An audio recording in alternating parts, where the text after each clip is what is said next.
Mtazamaji, karibu sana kwenye taarifa za Kirk Machweo. Natumai kuwa umekuwa na siku njema, vile umepokea baraka kutoka kwake Mwenyezi Mungu. Mtazamaji, karibu. Jina langu ni Aida Munzatsi. Naomba ya kwamba tuandamane hadi mwisho wa taarifa hizi, tukiwa tumekuandalia taarifa kutoka kila pembe ya nchini ili kuweza kuhakikisha kwamba unafahamu yote yaliyojiri. Kumbuka mtazamaji, tunakujia moja kwa moja kupitia mitandao yetu ya kijamii Facebook na YouTube, tukipatikana kwa jina Kirk TV Kenya.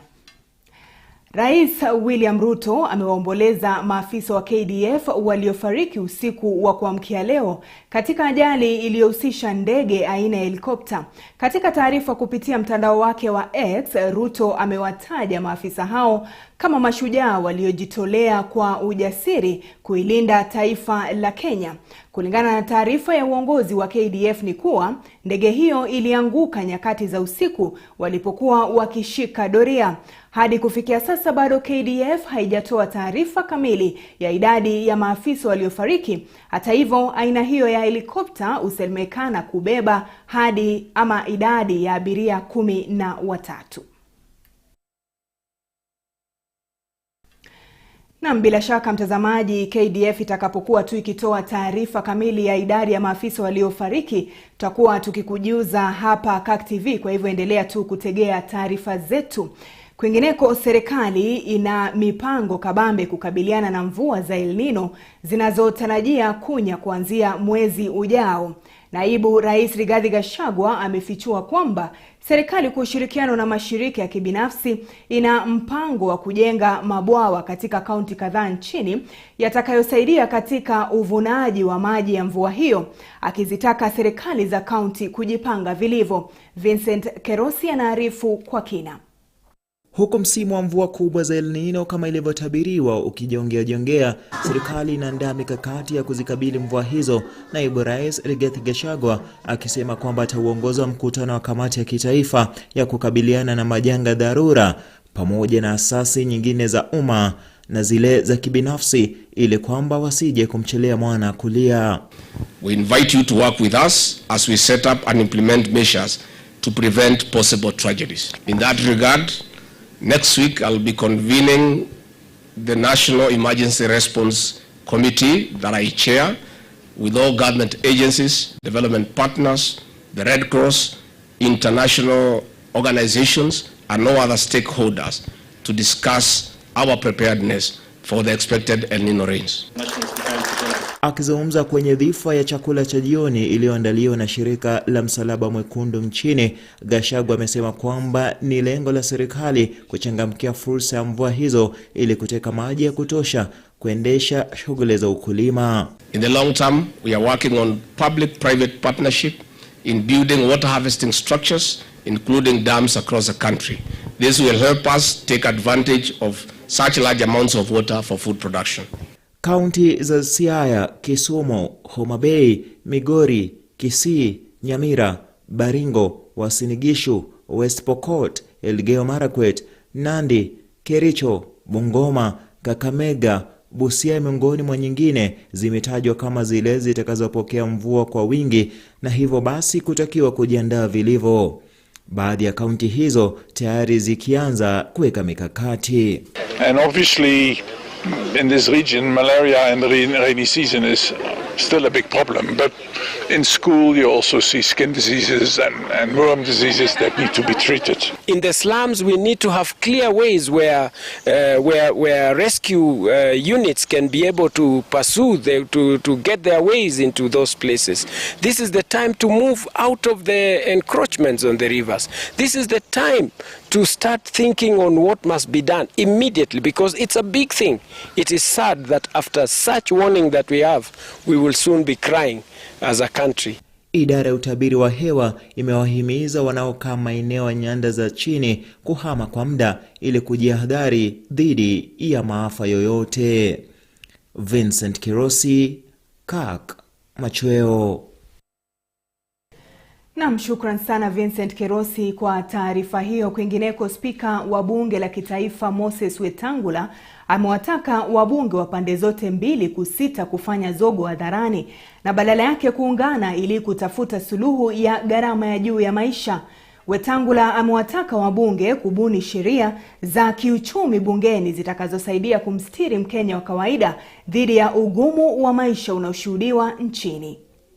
The cost of living in Kenya requires a well-organized and focused legislative agenda in the National Assembly.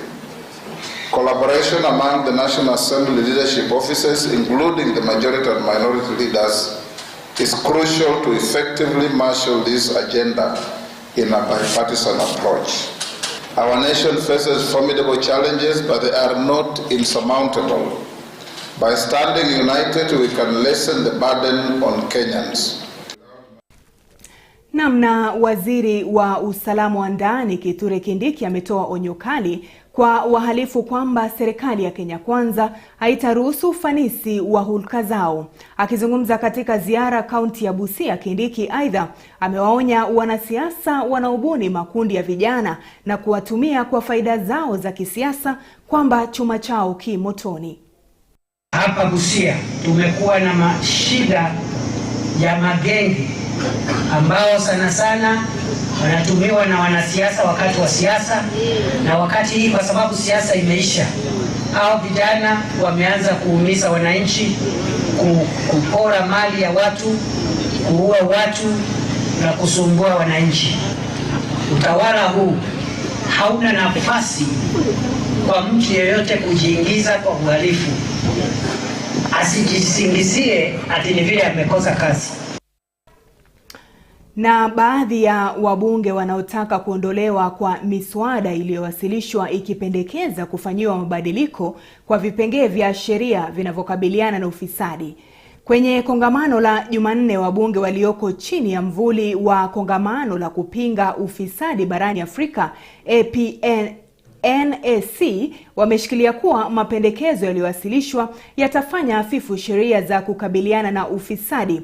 Na kama anavyoarifu Chris Sambu ni kuwa sasa wanawataka wabunge Peter Kaluma na Geoffrey Ruku kuondoa miswada waliopendekeza. Marekebisho kuhusu sheria zinazokabiliana na ufisadi yameendelea kusalia kibwagizo kwa washikadau husika. Jumanne ya leo, baadhi ya wabunge wakielezea nia yao 100% kupinga mapendekezo ya kutaka kuondoa baadhi ya vipengee vilivyoko kwenye sheria za kukabili ufisadi na jinai za kiuchumi mwaka 2003. Kilichowafanya wabunge chini ya mwavuli wa kongamano la kupinga ufisadi barani Afrika APNAC kukongamana ni mswada wa mabadiliko uliowasilishwa na wabunge Peter Kaluma na mwenzake wa mbele kaskazini Geoffrey Ruku. These amendments are currently proposed raise serious concerns that could hinder our progress in the fight against corruption. Kwenye mswada wake, mbunge Kaluma anapendekeza kuondolewa kwa kipengee 64 ili kuwaruhusu wale waliofungwa kutokana na ufisadi na kisha kukamilisha kifungo chao kuwania tena kiti cha uongozi. Wabunge wa APNAC wakifutilia mbali jaribio hilo na kupeleka ngoma mlangoni kwake mbunge Kaluma. Members of Parliament can even think of putting legislation in place that is still going to shield corrupt members of our society. I want to ask the President, Honorable Dr. William Ruto, do not give the power of mercy to the corrupt. We urge the government and all stakeholders to consider the potential consequences of these amendments carefully. Such amendments could undermine the effectiveness of the Act in deterring corruption and prosecuting offenders. So let us really think of how do we move away from the idea of mischaracterizing this theft from the public through this anti-corruption crusades and whatever, and call thieves by their name. Wakiongozwa na mwenyekiti mbunge wa Kisumu Mashariki Shakil Shabir, wabunge ikiwemo seneta Okiya Mtata wametangaza leo hii kuwa liwe liwalo ni sharti waliowasilisha mswada huo lazimike kuondoa. We were passive. Now we are going to be a little bit more aggressive to put our point of view forward. And the way I have written to we have written to ODM disciplinary committee through Raila Odinga is the way we are going to write to KK and UDA, because the gentleman is from DP. Pendekezo la mbunge Geoffrey Ruku ni kuondoa kipengele cha 45(2)(b) na (c) ili kuwanusuru viongozi kutokana na uwajibikaji wa utumizi mbaya wa fedha pamoja na kuzingatia utaratibu wa ununuzi. Legal experts and the public to ensure that any amendment to the Anti-Corruption and Economic Crimes Act 2003 are in line with the best practices, uphold the principles of our Constitution, and meet Kenya's international commitments in the fight against corruption. That enough is enough, impunity must stop, and on the issue of the police, no finger is the same. Tayari miswada yote imewasilishwa mbele ya kamati ya bunge kuhusu haki na sheria ikisubiria uamuzi. Wabunge wanaopinga mapendekezo hayo wakiapa kura idadi kubwa ya wabunge kupinga mapendekezo yaliyowasilishwa. Shinikizo hili la baadhi ya wabunge linajiri wakati ambapo serikali inazidi kukumbana na changamoto kukabili ufisadi. Wabunge hao wakishikilia sasa kuwa jaribio lolote la kubadili vipengele vya katiba ambavyo vinakabiliana na ufisadi basi itakuwa ni kulemaza juhudi ambazo serikali inazidi kupiga. Chris Sambu kutoka jengo la bunge, Nairobi. Naam, Chris Sambu, shukran sana kwa taarifa hiyo. Tusonge mbele ambapo jopo la idara ya mahakama JSC limeonya tume ya SRC kuhusu kuhitilafiana na utendakazi wa idara ya mahakama. Naibu mwenyekiti wa JSC Macharia Njiru amesema SRC inaingilia majukumu yake ya kikatiba kutaka kubaini mishahara ya wafanyikazi wa idara hiyo. Akizungumza huko Nyeri alipokutana na wafanyikazi wa idara ya mahakama, Njiru ameahidi kuwa JSC itaangazia mishahara yao na kufanya nyongeza kulingana na bajeti walionayo. Encroaching on our mandate, because the staff of the judiciary, that's our responsibility as a JSC. We appreciate and accept that state officers is the responsibility of Salaries and Remuneration Commission. So we've told Salaries and Remuneration Commission in no uncertain terms, that's our mandate, and we will not allow that interference. And that speaks now to the issue of constantly being able to review the salaries of our judicial staff. Taking into account also the budgetary constraints. But the important point here is, and the message that we want to drive across again and again, is that it's the mandate of JSC, and Salaries Remuneration Commission, we are telling you, will give you no room at all.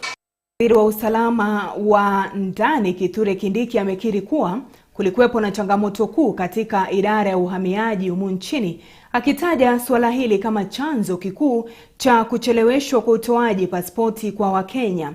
Kindiki amesema kuwa kwa muda sasa idara hiyo haijapokea msaada wa kutosha, ikiwamo fedha na vifaa vinginevyo muhimu vya kurahisisha shughuli za utoaji pasipoti. Hata hivyo, Kindiki amehakiki kuwa sasa swala hilo limetatuliwa na kuwa Wakenya watapokea pasipoti zao kwa muda ufaao. Waziri huyo alikuwa akizungumza mjini Nairobi kwenye ofisi za uhamiaji. In the public accountability address, I did acknowledge that there was a public outcry and growing concern from members of the public about our slow pace and inefficiencies around the issuance of passports, and I admitted that we had a problem. At that time we had a problem, and the problems were caused by a number of things.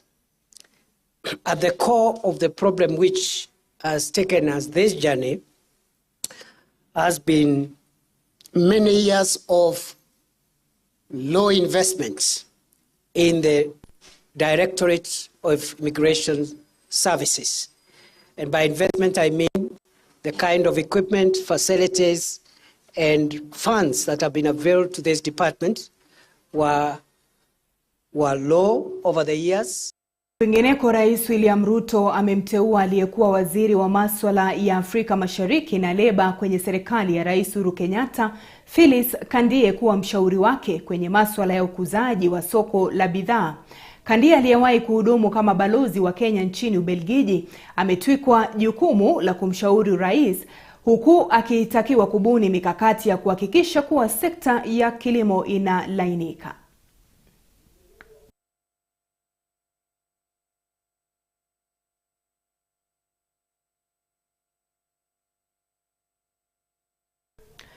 Na waziri wa biashara na viwanda Moses Kuria amesema kuwa serikali ya Kenya Kwanza iko tayari kwenye mkondo mzuri wa kufufua viwanda humu nchini ili kuimarisha biashara.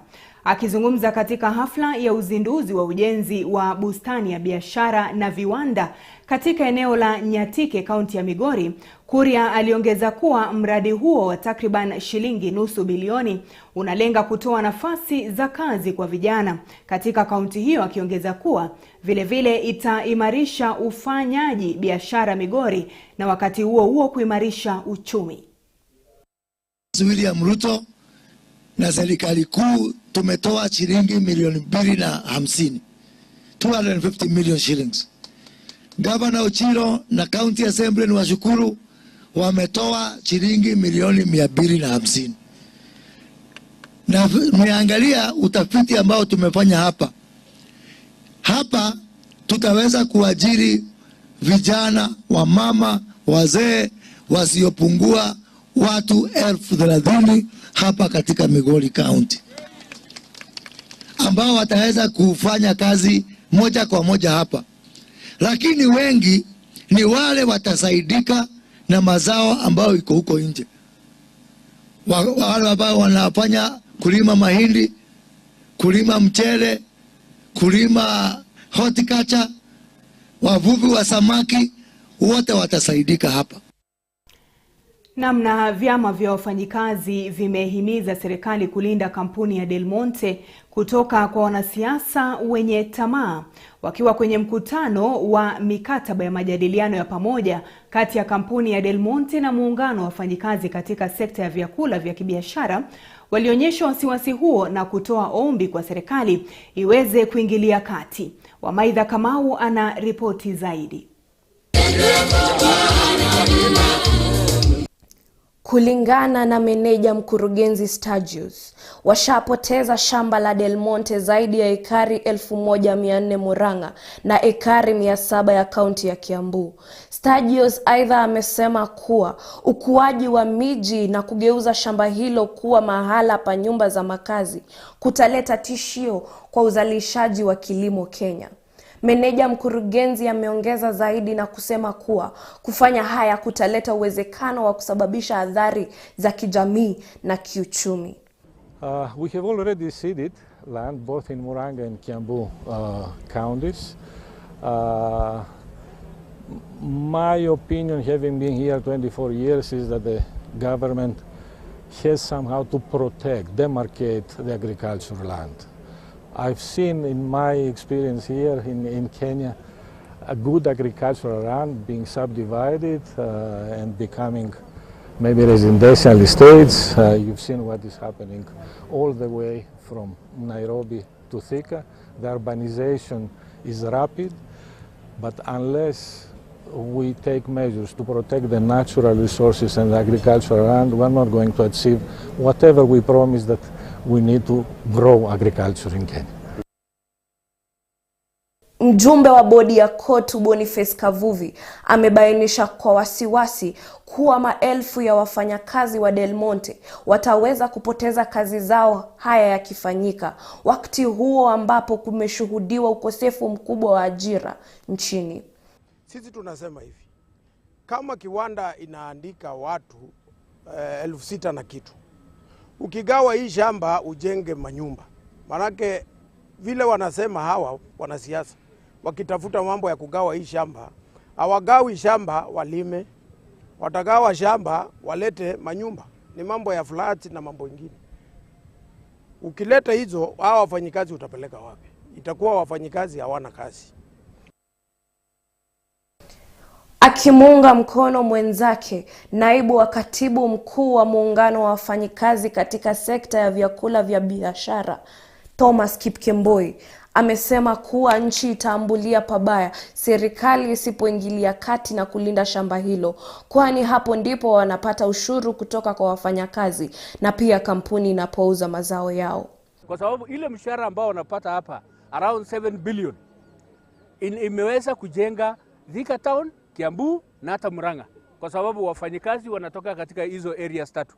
Na kwa hivyo tunataka kuambia governors ama wale ambao ni serikali ya counties, tunaomba hawa waweze kuipeleka kwa njia mzuri, kwa sababu taxes pia ambayo inatoka kwa serikali inatoka hapa. Na kwa hivyo tunaomba waweze kuenda polepole ili waweze kupeleka procedurally, yani wafuate kisheria, wasinyagaje tu kampuni shamba ambayo wamekuwa wakiutilize na wakipata benefit kutoka kwa hii kampuni, na serikali pia inapata benefit nyingine kutoka kwao. Wanavyama hao aidha wametoa utetezi kwa wafanyakazi wa kampuni, haswa usalama juu ya tuhuma za unyanyasaji wa haki za kibinadamu, na kuomba serikali kuingilia kati suala hilo. We are making a call for our security personnel to help us in guarding our products. So we try to urge even the Inspector General or the Minister of Interior to help us in escorting and to protecting our products so that we can work. Akizungumza mwezi uliopita, Rais William Ruto vilevile aliamuru kuwa kesi kuhusu shamba hilo liweze kutatuliwa kufikia Oktoba ili kupa njia ujenzi wa EPZs, hospitali ya kisasa na viwanda vya pamoja. Wamaitha Kamau, Kirk Machweo. Na sasa kwenye taarifa nyingine ni kwamba maafisa wa polisi wameanzisha uchunguzi ambapo mwili wa mwanamke mmoja umepatikana umetupwa katika kichaka eneo la Shanzu, kaunti ya Mombasa. Mwili huo unasemekana kupatikana na mfugaji mmoja aliyetoa ripoti kwa wazee wa kijiji sehemu hiyo kisha kuarifu maafisa wa polisi. Kulingana na walioshuhudia kisa hicho, huenda mwanamke huyo aliuawa kwingine kisha mwili wake ukatupwa Shanzu ulipopatikana. Afieke msitu wake ama lao aweke ukuta. Na nikionekana ni msichana mdogo amefanywa kitendo cha unyama, na bora hata wangemuoa akamwacha hata kichwa chake, lakini mpaka kichwa amekitoa. Ni kitendo cha kusikitisha sana. Chenye uchungu kwangu, polisi tumewapigia simu saa 2 hawaji, na ingekuwa ni bunduki imepatikana ama pesa wangekuja mara moja. Na mtazamaji, hadi kufikia hapo mie sina la ziada. Kwa niaba ya wote waliofanikisha taarifa hizi, jina langu ni Aida Munzatsi na kutakia usiku mwema. Tupatane tena Maulana atakaporidhia.